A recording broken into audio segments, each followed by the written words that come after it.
Hello বন্ধুরা, আমি স্বর্ণালী। এই স্বর্ণালীর সংসারে আমি আবার এসে গেছি তোমাদের কাছে নতুন ব্লগ নিয়ে। কেমন আছো তোমরা?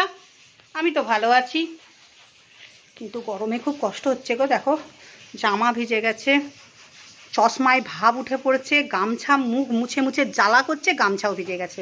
আজকের ওয়েদারটা দেখো, এই কয়েকটা দিন ধরে সারা দিন সারাক্ষণ বৃষ্টি হওয়ার জন্য আমাদের সমস্যা কী হচ্ছে, পুরনো বাড়ি তো, সেই 64 সালের বানানো বাড়ি না, মানে জল সোপ করছে, তলায় সব ড্যাম্প হয়ে আছে। দেখো, সব ড্যাম্প হয়ে আছে, মানে খুব মুছলেও যাচ্ছে না।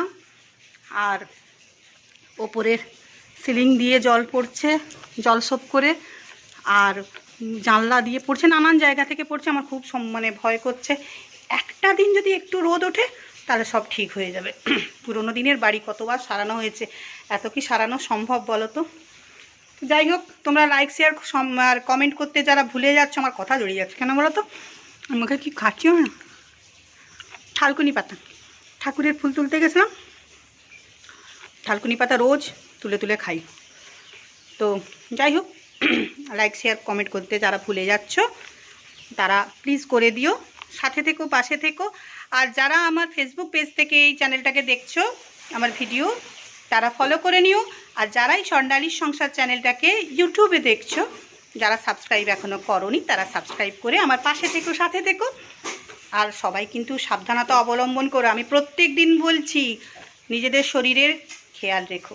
সবাই খুব ভালো থেকো, হাসি খুশি আনন্দে থেকো, সবাই শুভ হোক, মঙ্গল হোক, আমি সব সময় কামনা করি এবং করেও যাব। তো চলো, আজকে কি রান্না করেছি তোমাদেরকে দেখো। 2 চালের ভাত করেছি, আর 3টে ডিম সেদ্ধ রাতের জন্য করে রেখে দিয়েছি। এই চালটা একটা নতুন দোকান থেকে নিলাম, কালকে নিয়ে এসছে ছেলে, দেখি খেয়ে দেখি কেমন, যদি ভালো হয় তাহলে ওই দোকানটা থেকে নেব। এই চালের যা দাম না, 2 চালের দাম 64 টাকা করে, কখনো কখনো 68, 69 হয়ে যায়, কিন্তু এটা খাওয়ার পর আর অন্য কিছু ভালো লাগে না। তো যাই হোক, এটা আবার অনেক জায়গায় পাওয়াও যায় না, জানো তো। এই যে কুমড়ো ডাঁটা দিয়ে, আলু দিয়ে, সর্ষে পোস্ত দিয়ে একটু টক টক ঝাল ঝাল মতো করেছি, ঝাল খুব একটা হয়নি। কাঁচা লঙ্কা বাটা দিয়েছি, একটা শুকনো লঙ্কা ফোড়ন দিয়েছি, আর একটু কড়া করে আলু ভাজা ভেজে রেখেছি। এটা আমার ছেলের খুব পছন্দের, যেরকম কড়া করে ভাজতে হবে মরমরে। একটু শুকনো লঙ্কা, জিরে আর কাঁচা লঙ্কা ফোড়ন দিয়েছি। আর এই যে ট্যাংরা মাছের ঝাল করে রেখেছি, একটা ডিম আছে ভাইয়ের জন্য। এবেলা ট্যাংরা মাছের ঝাল সর্ষে বাটা দিয়ে করেছি, অন্যদিন করি হচ্ছে সর্ষে বাটা দিই না, শুধু পেঁয়াজ রসুন দিয়ে করি। আজকে এই যে সর্ষে বাটা দিয়েছি, টমেটো, পেঁয়াজ, রসুন সবই দিয়েছি। খেতে কেমন হবে জানি না, টক টক ঝাল ঝাল তো করার চেষ্টা করেছি। পেঁয়াজ কাটা আছে, মানে আম কাটা আছে, মানে আমড়ার চাটনিও আছে,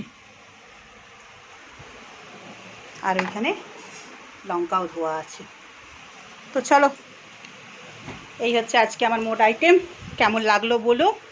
আবারও বলি, সাথে থেকো, পাশে থেকো, ভরে ভরে আমাকে ভালোবাসা আশীর্বাদ দিও। যারা দিচ্ছ তারা বেশি করে দিও, আর যারা দিচ্ছ না তারাও দিও প্লিজ। তাহলে আজকের মতো রাখি, কালকে আবার আসবো আমি নতুন ব্লগ নিয়ে তোমাদের কাছে। টাটা।